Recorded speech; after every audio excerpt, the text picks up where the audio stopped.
Estava eu aqui assistindo a Quarta Guerra Ninja de Naruto quando eu tive o seguinte pensamento: Hashirama Senju poderia ter o poder do Mokuton da árvore Shinju? Eu sei, essa teoria não faz o mínimo de sentido, porém no decorrer do vídeo você vai ver que ela faz mais sentido do que você pensa. Oi! Meu nome é André e sejam muito bem-vindos a mais um vídeo. Quando você assiste Naruto com uma mentalidade mais aberta e você começa a perceber os pequenos detalhes, surgem diversos mistérios a qual nunca foi revelado. E o fato do Hashirama ser um dos únicos seres humanos capaz de utilizar o Mokuton, e o fato do Mokuton dele ser capaz de suprimir as bijus e consequentemente ser o Mokuton capaz de ajudar a distribuir as bijus pelo mundo, fica um pensamento muito crucial. Hashirama Senju, ele era do clã Senju, consequentemente sendo um clã vindo direto da linhagem do Ashura, que era filho do Hagoromo. Hagoromo Otsutsuki, ele foi Jinchuriki do Jubi, consequentemente o Jubi ele era a árvore divina. Porém, existe um pequeno pensamento a respeito disso. Se cada mundo já tem um Jubi, ou seja, uma árvore divina, por que que o Hashirama, depois de centenas de milhares de anos, ele desenvolveria o poder da Shinju? Se puxarmos uma informação de Boruto para usar como base nessa teoria, vocês vão ver que faz muito mais sentido. Depois do fato que a gente soube que a Kurama, digamos assim, deu um respawn na Himawari sem qualquer tipo de selamento, nós vemos que de fato é possível herdar um poder sem você ter conexão direta com o ser. Um exemplo disso é o Hashirama, porque vamos fazer uma análise bem simples de, digamos, alguns poderes dele para essa teoria dar certo. O Hashirama, ele era o único ser humano capaz de utilizar naturalmente o Mokuton. O Hashirama, ele tinha um fator de células hiperregenerativas. Até o presente momento da obra, não existe outro ser que natural, eu não tô falando de geneticamente modificado, natural, que foi capaz de ter uma regeneração celular ao nível do Hashirama. A Tsunade precisaria do Byakugo e principalmente do selo de mão para isso, então naturalmente o Hashirama fica nessa posição. E o Hashirama foi o único humano capaz de conter todas as 9 bijus e realocar elas ao redor do mundo. Fizermos uma análise baseada nessa questão da Himawari e principalmente do poder do Hashirama Senju, nós temos uma base aonde, digamos que o poder do Jubi junto da árvore Shinju fez um caminhozinho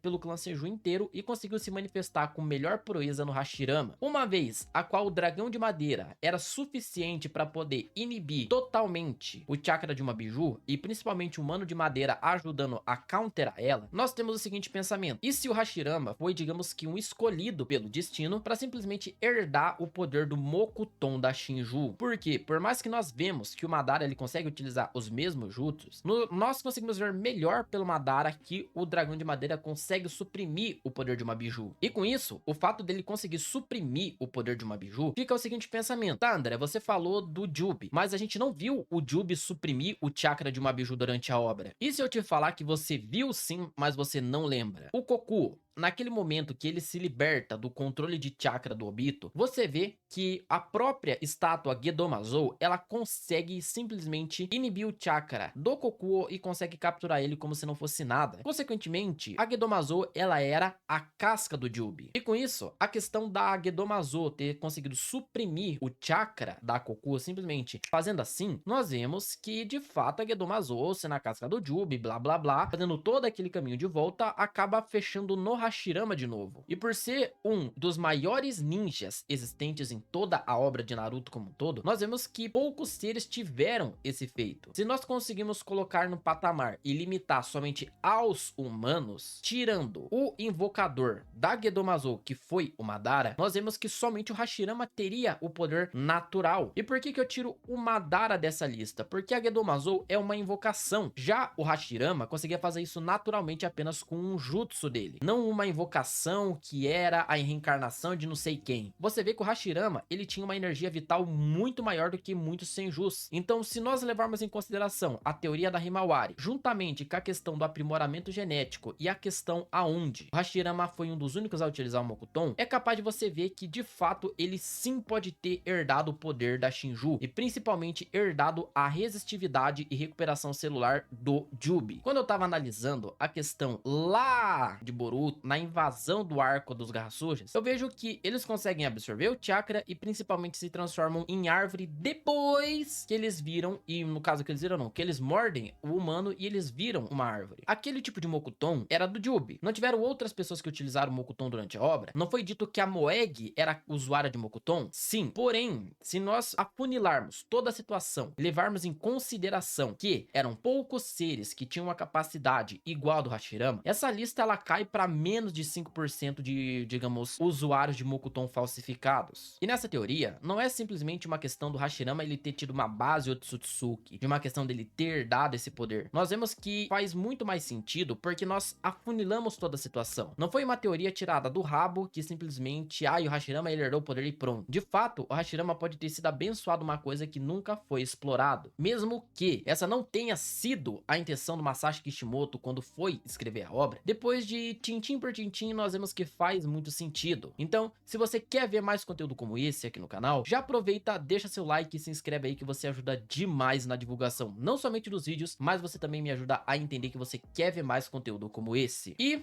o vídeo vai ficando por aqui, moçada. Não foi um vídeo muito grande porque essa teoria ela é uma teoria muito mais rápida, uma teoria muito mais resumida. Então se você quer ver mais vídeos como esse aqui no canal, já deixa seu like e se inscreve aqui que vai ser muito importante para você poder me ajudar a cada vez ficar mais motivado. Meu nome é André e muito obrigado por ter ficado também até o final. Fui!